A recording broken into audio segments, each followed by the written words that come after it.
The British Columbia government is making Holocaust education mandatory for grade 10 students. It's in response to a rise in anti-Semitic incidents it says are sparked by the Israel-Hamas war. If we really want to stand up to anti-Semitism, it is critical that we learn from the past, because we've seen this movie before, and we know how threats and hate can accelerate into violent acts. Now, British Columbia is not the first province to mandate Holocaust education. Last fall, Ontario announced a similar move for grade 6 students. Both provinces point to this survey of North American students, which found that about a third of students don't know what to think about the Holocaust, or think the number of Jews who died has been exaggerated, or question whether the Holocaust even happened. Province's decision. I'm joined now by Minister of Post-Secondary Education, Selina Robinson. Minister, thanks for joining us. Thank you for having me. Why was it important to make Holocaust education mandatory now?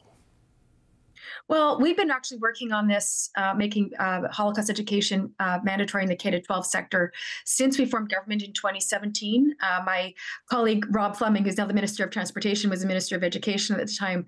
And when he learned that it wasn't mandatory, he started the ball rolling, so to speak. And it's been moving, certainly over the last number of years. But we certainly saw really last spring, we saw a rise in anti-Semitism. It's been an issue for some time, and we started really moving on it much more quickly just this last June. And of course, yesterday we made the announcement that it is going to be mandatory starting the next school year here in British Columbia. Okay, because the survey that is sort of the impetus for this, or the rationale for this, was done in early 2022. So what was the specific events and incidents that sort of gave you the urgency to make the move at this point? Well, certainly seeing the data around the increase in anti-Semitism, but also the fact that 1/3 of North American students either thought that the Holocaust was either an exaggeration or they didn't even believe that it happened, finding out that students, couldn't name a single concentration camp, that they didn't know the history of the Holocaust. And that was pretty alarming. And while there's curriculum available here in British Columbia that's optional, it could come up, as part of the grade 6 curriculum, where students, I believe it's when they study poverty and inequality, or it could come up in grade 10, where they study discriminatory policies and injustices in Canada. And it could come up as an option, but it's not required anywhere in the K-12 curriculum. And so we are making it a requirement as part of the grade 10 curriculum, right, so that all students starting in 25-26 will learn about the Holocaust. So, Minister, what will that look like? Will it be a course unto itself? Will it be a component of a mandatory, world history course? How exactly will it be delivered?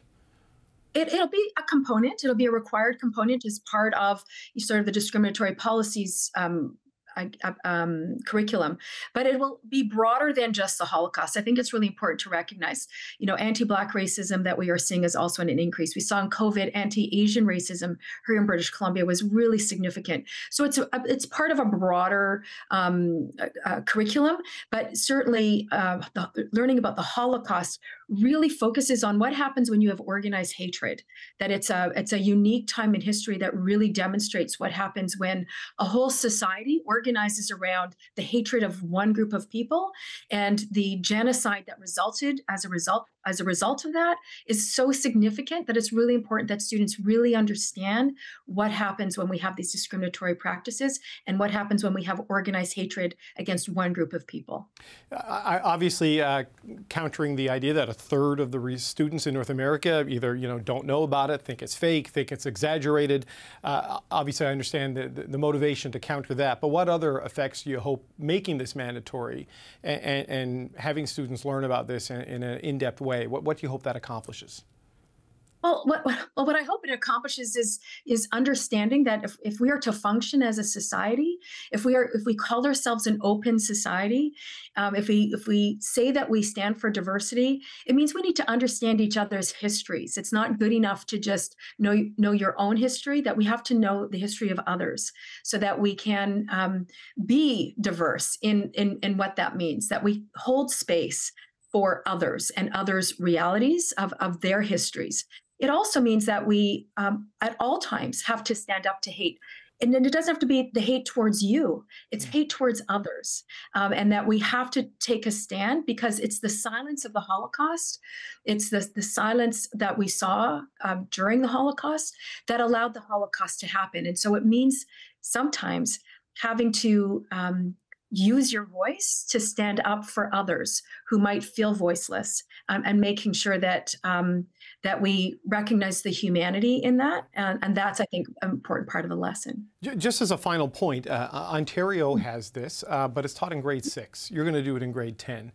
I have no idea what the best age is to learn about a topic as difficult and as complex as this one. How did you land on putting it in grade 10? I mean, what's your thought process there? Well, I think it's really about that's where we have a lot of the resources. But I think it's also important to recognize we've been working with the Vancouver Holocaust Education Center. They are the experts in terms of understanding Holocaust education, understanding where to bring in the depth of the lesson planning, and that's the experts have decided that that's where it's absolutely critical to have it mandatory.